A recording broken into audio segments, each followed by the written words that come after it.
In the halls of a storied yet often overlooked collegiate institution, a project emerged that dared to unearth the raw, unfiltered voices of a people scarred by conflict. At Boston College, a team of scholars, journalists, and former paramilitaries devised the Belfast Project, an ambitious initiative designed to capture the untold stories of the Troubles and the key figures involved. This project sought to uncover a truth that has remained elusive to many of those involved.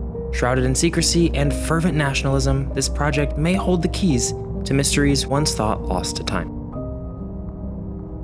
Chapter 1. A brief history of the Troubles. The Troubles, which raged from the late 1960s through the 1990s, was a period defined by deep-seated political and sectarian strife across Ireland, but focused primarily in Northern Ireland. The conflict pitted Irish nationalists who fought for a united Ireland against Unionists determined to remain part of the United Kingdom. Violence became ubiquitous with this conflict, from car bombings and mass public shootings to secretive paramilitary operations. This conflict tore communities apart and left scars that persist to this very day. After the signing of the Good Friday Agreement, otherwise known as the Belfast Agreement, which transitioned the conflict into an uneasy peace, this left a complex legacy that has been defined by disputed narratives, salacious accusations, and a deeply personal legacy of loss and resilience. This turbulent unease proved to be a breeding ground for dishonesty, misremembering, and for the Belfast Project, a quest to recover voices long obscured by silence and fear of retribution. Chapter 2. The story of Ed Maloney and Anthony McIntyre. Among the notable figures chronicling this dark chapter in Irish history are Ed Maloney and Anthony McIntyre. Ed Maloney, whose 2010 book, Voices from the Grave: Two Men's War in Ireland, meticulously documents the inner workings and human impact of the conflict and history's understanding of it. This book helped frame the narrative in a way that challenged conventional histories. Alongside Maloney, Anthony McIntyre emerged as another vital chronicler. A writer and historian, sometimes going by the moniker Mackers, Anthony was an IRA volunteer who allegedly played a part in the February 1976 death of Kenneth Langahan, a suspected Ulster Volunteer Force member. McIntyre eventually left the IRA, leading to alleged death threats from former members of the Provisional IRA. "People have been telling me that the talk in the undergrowth is that they want to stab me or run me over by car," said McIntyre. Both Maloney and McIntyre, dedicated to unearthing stories from an era steeped in violence and secrecy, worked to provide a raw, compelling portrait of the conflict, capturing not only who made the strategic decisions carried out in the shadowy corridors of the underworld, but also the deep personal costs and trauma still carried by those involved. Chapter 3. Famous interviews with Brendan Hughes, Dolores Price, and Ivor Bell. At the heart of the Belfast Project, the project is an extensive series of interviews designed to capture first-hand accounts from those who lived through the Troubles. Among these conversations were discussions with notable figures from the IRA, such as Brendan Hughes, Dolores Price, and Ivor Bell, each representing different facets of responsibility and burden from the conflict. Brendan Hughes, also known as The Dark, was a former high-ranking member of the prominent paramilitary organization from County Tyrone. Hughes rose through the ranks of the IRA only to quickly learn how loyalty can shift when, in 1975, after he carried out an armed robbery for personal gain rather than the benefit of the IRA, Brendan had a death sentence imposed on him by the same organization he supported for years. After a lengthy prison sentence for a separate crime, coming out a reformed man, having denounced violence and the newly established Sinn Féin, Hughes recounted the inner workings and brutal realities of wartime decision-making to the Belfast Project. His testimony provided rare insight into the complex web of decentralized leadership in a clandestine military structure, offering an unvarnished view into the strategic dilemmas that defined the era. Among his more notable admissions in his interviews with the Belfast Project, which was released after his death in 2008, Hughes named Gerry Adams as ordering the murder and disappearance of Jean McConville, a widowed mother of 10 in Belfast in 1972. Brendan is recorded as saying, "There was only one man who gave that order for that woman to be executed. That man is now the head of Sinn Féin. That man is the man who gave the order for that woman to be executed. I did not give the order to execute that woman. He did.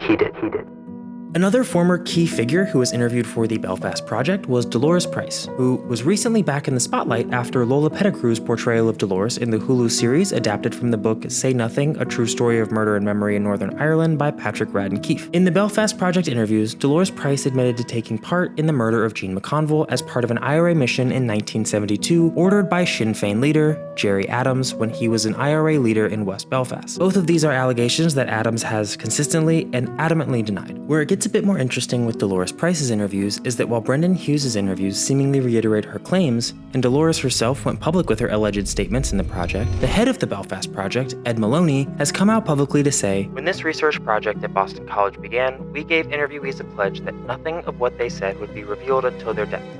I intend to keep that promise. The pledge did not cover what the interviewees did not say. I now wish to make the following facts public. In her interviews with BC researcher Anthony McIntyre, Dolores Price did not once mention the name Gene McConville.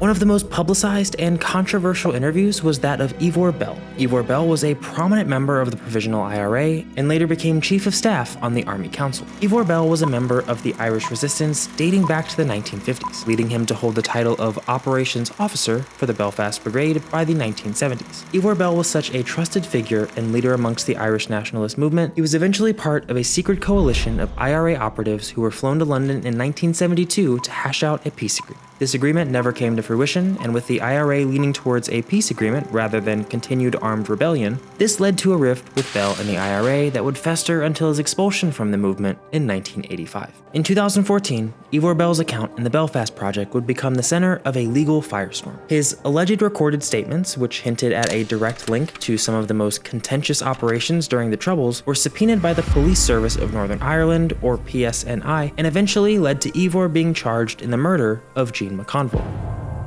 In court documents, the person speaking on the tapes from the Belfast Project are labeled as Interviewee Z, and Interviewee Z had a lot of incriminating evidence on the IRA and the disappearance of Gene McConville. The first I knew about that woman was when I was told she was being shot as a tout, and the reason for it was she was an informer. She told me about radios, signals, and pulling the curtains up and down. I said I don't know anything about anything other than we did not have jail cells, so we should shoot touts.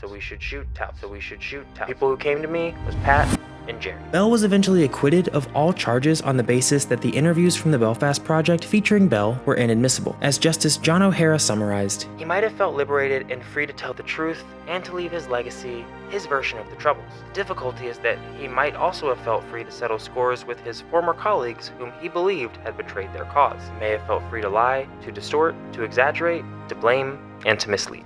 Chapter 4.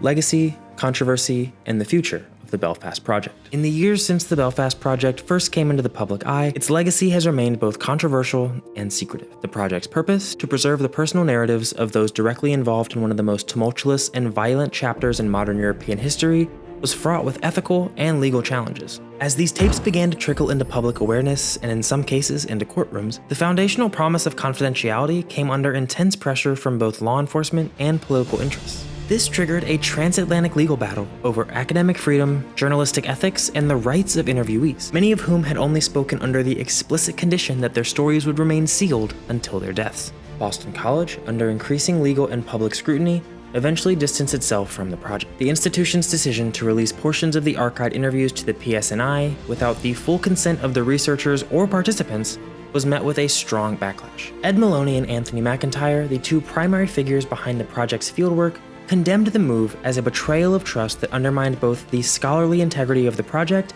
and the personal safety of its contributors. Today, the Belfast Project tapes remain housed at Boston College's Burns Library. A portion of the archive remains under lock and key, unreleased to the public, and withheld even from most legal authorities. Some interviewees have since passed away, theoretically freeing their interviews for release, but many remain inaccessible. The academic community remains divided on the project's legacy.